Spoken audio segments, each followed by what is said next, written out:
Fred and my friend. Today we're going to be playing some Trey Anastasio, some Tab. So if you haven't stumbled upon Tab yet, I hope you have. Wonderful album. Trey Anastasio, first album. They've had many albums and they're amazing live. Jam band, but it's all structured around a couple chords and a lot of horn section and harmonies. Very fun. Each song has a different feel to it, and all the players in the band are just amazing. This is a song called Came in Review. It's going to be in the key of E major.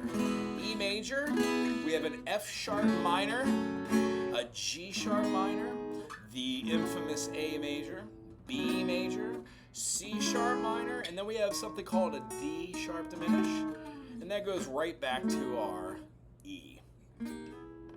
Nice. So for this song, we're going to be doing a little intro. It's not too terribly hard. It might take a quick second to get into it. It has like a bend off on our 5 string of the D, and then we're going to pull back to our 2, and then to our 2, respectively on the D string and the A string. And then you can walk up from the A to the B to the D, E. We're going to slide up to the 3rd fret to the 4th fret on the G string, play the B on the 5th fret, and then we're going to be pulling back our ring finger and pointer finger to an open note, so 4-2 open, and then down to the 2. It's going to feel like this.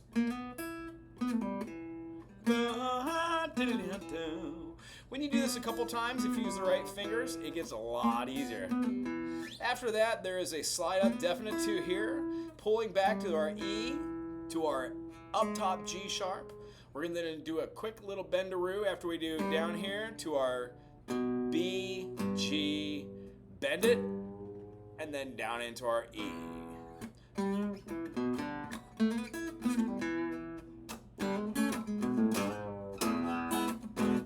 Back into the groove. There are a couple variations. Just keep it bluesy. Think E dominant 7, E 7. When we get in the groove, the progression is an A after the E. So we're going to groove on the E major. You can even get rid of that 3rd finger to get the D note, and then pinky up top to move it to the A.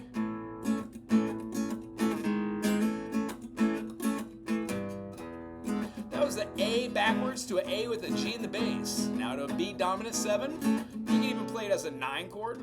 Sounds really good. The next chord is a G major, and then an A major. Notice how Trey took out a fashion. We don't have a minor 3rd. We've got a flat 3, which is now a major. Play it as a dominant, you won't look back. You could do Mixolydian all day long. After that, that's the A form. Our B form is going to be a slide up from the A flat to the A. Use that same G to get back to E.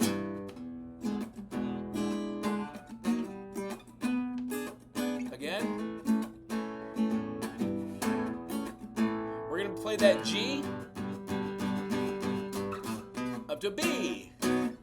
B dominant, right back to the E. Here's where the groove comes. You can do a lot.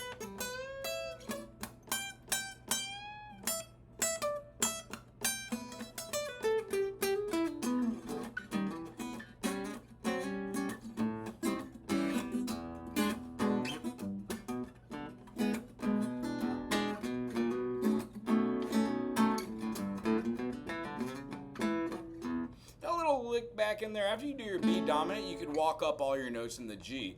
G, A sharp, B. When you do the next little lick, you're going to be walking up all the way from that G to the, you betcha, the A, do a C to a C sharp, then up to the E. What you're doing is you're doing a flat 3 into a natural 3, which gives like this blues, bebop-y, Dorian kind of feel. Very fun, magical. And then after that, it goes back into the groove. Here's what it sounds like with the words and a couple of the different key caveats you might see me jam on and have fun with. Over the top of the E, I might throw a little inflection of that opening lift. That is the main motif of this whole thing, right? Ish.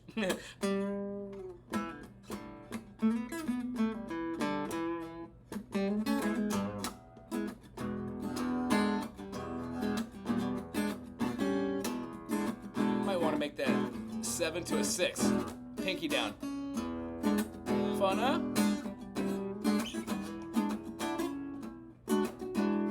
I like the 9 chord too. Cobble wobbles everywhere. It's in my hand, on in my head.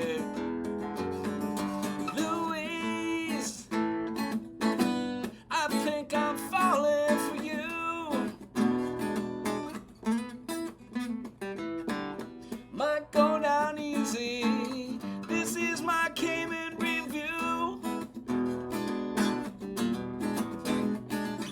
Don't know how you did the rest. Going down a half step and up. Down on dead man's chest. Louise, I think I'm falling for you.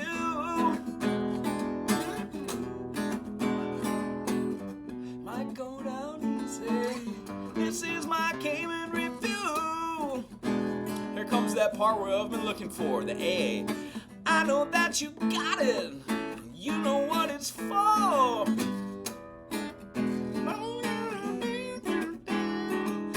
If you start to shake it a little more. G to B, shake it up, shake it down, shake that thing all over, Louis.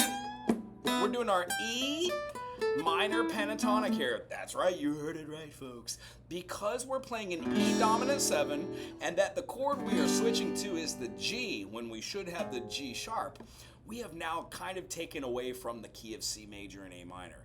When you take A minor and then you turn it into an A harmonic minor, it sharpens all of the G's to G sharps. Therefore, in this case, we're kind of using the tendency for the ear to want to hear those two chords together. This jam solo goes over that pentatonic as much as you could possibly stand, and then add a little major thirds into there. You could work yourself all over the fretboard. I would suggest trying to find out where all your dominant 7s are. You could walk this up in 3s. Sounds good, minor thirds. You could do walk-ups to it or slides up to it. If you go all the way up but don't make it a minor like this, and you pull back a finger, you get some pretty fun chords. You can do...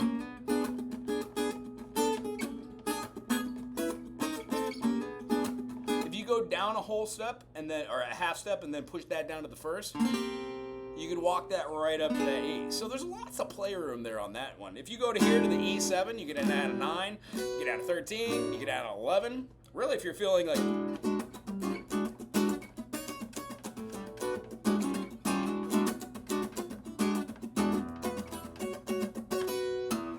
Gets a little too James Brownie though. Ow, second brown ass. I don't really play a lot with the bass players that know these tray tunes, so I just walk the bass lines. But if you are a bass player, you should be grooving on the...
At the end, it does a hard. Cause I know that you got it. You know what it's for, yeah. Cause when you start to shake it, you're gonna shake a little more. Shake it up, shake it down, shake that thing all over town, Louise.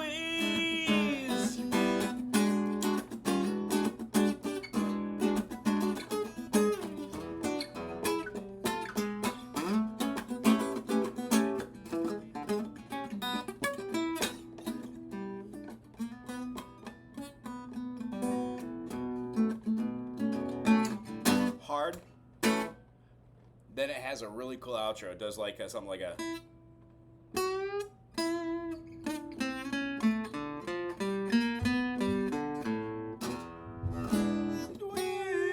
I'm actually going to have to listen to that to get a little string on it. This is all from memory.